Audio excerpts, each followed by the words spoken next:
Hi to everybody that is watching this video. I'm gonna explain to you real quick um, while you're watching the video that you are about to watch. I found a way to motivate those that need motivation. That's everybody out there. That's every single one of us. We always need somebody to remind us what we can do. And I have a way, my own way to do that. I find a way to bring motivation to all of you guys about life. I find a way to make you a better person, to make you stronger, to make you believe in yourself, to make you know that it's possible, that you can become everything you want to become. I do it through boxing. I hitting the heavy bed during what you listen to. What you are listening to is the most important part. Me hitting the heavy bed, that's for me. I do that for me. That's my motivation. That's how I get in shape.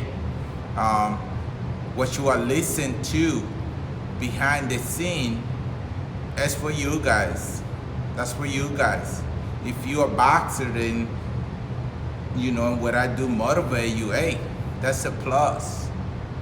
But pay attention to what you hear behind the scene. Pay attention to the voice of Earl Nightingale and many other philosophers that you're gonna be listening to during this recording. I hope I motivate you guys. I hope I get the best out of you, and we're gonna keep doing this. This is Earl Nightingale. Before we start, I'd like you to know that I'm not going to try to tell you how to live your life. That's none of my business, nor is it anybody else's business. That's your business. Nor is this Lead the Field program a collection of pleasantries, platitudes, or Pollyanna. It is a summation of more than 20 years of research on one subject, and that is, why do some people do so well in life, while so many more do not? And the first thing let's talk about is the magic word. The experts call it the most important word as far as the results we get from life are concerned in this or any other language. And that word is attitude. It is our attitude toward life which will determine life's attitude toward us. Let's face the fact honestly that we shape our own lives, and the shapes of them will be determined by our attitudes. A person with a poor attitude toward learning, for example, isn't going to learn much until he changes his attitude. If we take the attitude that we cannot do something, we generally will not do it. An attitude of failure, and we're whipped before we start. So we know then that what we receive from life, what we accomplish or fail to accomplish, is due in large measure to our overall attitude. William James of Harvard University put it this way: "The greatest discovery of my generation is that human beings can alter their lives by altering their attitudes of mind." And isn't it wonderful that we have this measure of control? Before we start talking about our attitude toward the world, let's talk about our attitude toward ourselves, since it is the attitude we take toward ourselves which determines our attitude toward the world. Now right here we come to a rather strange fact.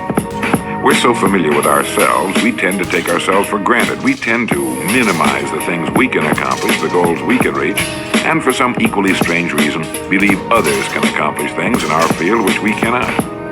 There are literally millions of human beings living narrow, darkened, frustrated lives, living defensively, simply because they take a defensive, doubtful attitude toward themselves, and as a result, toward life in general.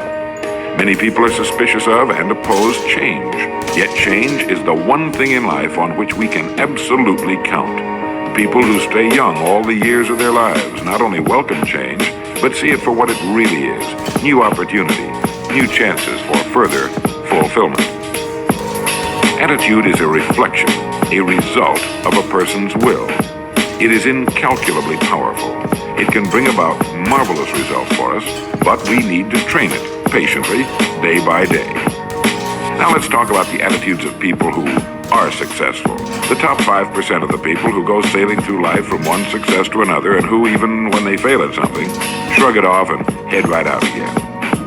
No matter who the person is or what he does, men and women in sales, business executives, people in all the professions, wives and mothers, students, top people in the armed forces, public servants, men and women in the service of religion, working men and women in all fields of endeavor. Wherever you find a person doing an outstanding job and getting outstanding results, you will find a person with the right kind of attitude. These people take the attitude toward themselves that they can accomplish what they set out to accomplish, that there's no good reason on earth why they can't be competent, successful. They have a healthy attitude toward themselves and, as a result, toward life and the things they want to accomplish. And because of this, they achieve some remarkable things, and they come to be called successful, outstanding, brilliant, lucky, and a lot of other things. They're quite frequently no more brilliant or outstanding than the majority of the people by whom they're surrounded. But they did develop the right attitude, and they found their accomplishments not too difficult, and many times surprisingly easy, simply because it seems that so few are really trying, really believe in themselves. Successful people come in all shapes and sizes and in widely varying degrees of intelligence, background, and so on. But they all have one thing in common. They expect more good out of life than bad. They expect to succeed more than they fail. If you want something worthwhile, take the attitude that there are a lot more reasons why you can have it than there are that you cannot, and set out to earn it. Go after it, work at it, ask for it, and 9 times out of 10, you'll get it. Our environment is really a mirror of our mental attitude. If we don't like our environment, we have to change our attitude first. Now, the world plays no favorites. It's impersonal. It doesn't care whether we change or not. Adopting a good, healthy attitude toward life doesn't affect the world and the people in it nearly as much as it affects us. It would be impossible to even estimate the number of jobs which have been lost, the number of promotions missed, the number of sales not made, the number of marriages ruined by poor attitudes. But you can number in the millions the jobs which are held but hated, the marriages which are tolerated but unhappy, all because of people who are waiting for the world and others to change toward them, instead of being big enough and wise enough to at least make a test which will prove beyond any shadow of a doubt where most or at least a big part of the trouble lies. Studies made of the lives of literally thousands of successful people have shown that they radiate confidence, assurance, they expect success, and they get success. You can spot these people by the way they walk, by the way they look and act. You can feel it about them when they enter a room. They may be short and fat, or tall and thin, or any combination in between, but they have about them the attitude of success. In the record Greener Pastures, I'll get into this next statement, but right now I want you to realize, if you don't already, that in 5 years or less, you can get right to the top of the work you're now doing. I know this, but the important question here is, do you know this? The minute you do know it, you'll have this right attitude I'm talking about. The easiest and most effective means of forming a good attitude habit is to begin to act as though you have a good, positive, expectant attitude toward life. That's right. Begin right now to walk, act, and look as though you belong to this group. If you're already in the top 5%, you'll know what I mean. If you've never tried it, you'll be amazed at what happens. Actions trigger feelings, just as feelings trigger actions.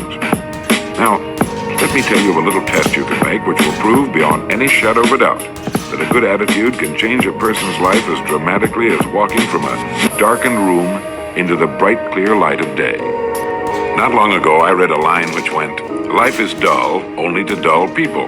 This is true, but it also could have read, "Life is interesting only to interesting people," or "Life is successful only to successful people." And what I'm trying to say is that you must first become mentally, from an attitude standpoint, that which you wish to achieve. A famous restaurateur was being interviewed by a reporter who asked, "When did you become successful?" And he replied, "I was successful when I was sleeping on park benches because I knew what I wanted to do and that I would do it." In short, his attitude had been one of success, of expecting success long before the material, the tangible rewards of success had been earned. We'll get into this particular phase of Lead the Field in record number 3, A Worthy Destination. But for now, remember that a person must act, look, and because of these things, feel successful before the success he seeks can come. Chances are you know people who seem to be what others call lucky. All kinds of good and wonderful things seem to happen to them, and they give the impression of happily sailing through life, having a wonderful time, and getting more accomplished in a year than most people do in 5. This has been figured out fairly scientifically, and mind if anyone will conscientiously go about the test I'm going to recommend and stay with it every day for the next 30 days without fail, that person can join this small, happy, and extremely productive group of people. He'll find himself becoming lucky, as they say, and most of his problems will pretty well take care of themselves. Of this you can be sure. The results will be nothing short of amazing. Now, it makes no difference how good a person's attitude has been in the past. Anything can be improved upon, and it's the small refinements upon something already good that makes it great. So here's the test. For the next 30 days, act toward the world, everything and everyone with whom you come in contact, with the attitude which represents the kind of results you want to achieve. That is, if the result you want is more success in what you're doing, act as though you are already in possession of the success you seek. If you want others to treat you with admiration and respect, treat others with admiration and respect first. Have you ever stopped to think of this? Every human being on Earth is the most important human being on Earth as far as he or she is concerned. You may never get anyone to admit it, but it's a fact. So for the next 30 days, treat every person with whom you come in contact as the most important person on Earth, remembering as you do so that as far as that person is concerned, he is. Now, the reason I say treat everyone in this fashion is mainly because this is the way human beings ought to treat each other, and because it will help you form a habit that will bring you amazing and delightful results for the rest of your life. Have you ever noticed that the higher you go in any organization of value, the nicer the people seem to become? You see, the bigger the person, the easier it is to talk to him, to get along with him, to do business with him. You know why? It's because he's got a good attitude, and people with the best attitudes just naturally gravitate toward the top. So for 30 days, act toward others and the world at large in exactly the same manner you want the world and others to act toward you. Treat your wife or husband as the person he or she really is, the most important person in your life. The same with the children. Carry out into the world each morning for 30 days the kind of attitude you would have if you were the most successful human being on Earth. And notice how it quickly develops into an habitual attitude. When a person does this, he should realize he has already placed himself on the road to what he seeks. He is right now in the top 5% of the people in this or any other country. He has prepared the ground and planted the seed. He has made of himself a magnet, an embodiment of that which he seeks. Before metal can be cast into a desired shape, the mold, the expectant receptacle, must first be fashioned. Before a building can be erected, the excavation must be made and the foundation laid. And before a person can achieve the kind of life he wants, he must become that kind of individual. He must think, act, talk, walk, and conduct himself in all of his affairs as would the person he wishes to become. He is then actually that person, and the things that person would have and do will naturally come to him. Almost immediately, a change will be noticed. Irritations that used to frustrate and annoy disappear.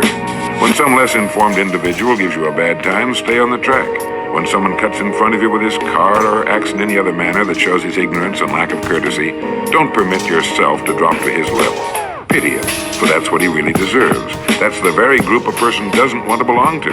And if he acts like them, well, let's face it, he belongs with them. There's nothing in the world that men, women, and children want and need more than the feeling that they're important, that they're needed and respected. They will give their love, their affection, their respect, and their business to the person who fills this need. So the magic word is attitude. And in summing up, a few points to keep in mind. 1. It is our attitude at the beginning of a task which, more than anything else, will affect its successful outcome. 2. It is our attitude toward life which determines life's attitude toward us. 3. We are interdependent. It is impossible to succeed without others. And it is our attitude toward others which will determine their attitude toward us. 4. Before a person can achieve the kind of life he wants, he must become that kind of individual.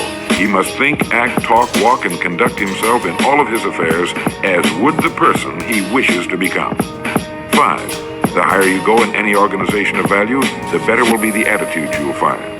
6. Your mind can hold only one thought at a time, and since there's nothing at all to be gained by being negative, be positive. 7. The deepest craving of human beings is to be needed, to feel important, to be appreciated. Give it to them, and they'll return it to you. 8. Look for the best in new ideas. As someone said, I've never met a person I couldn't learn something from.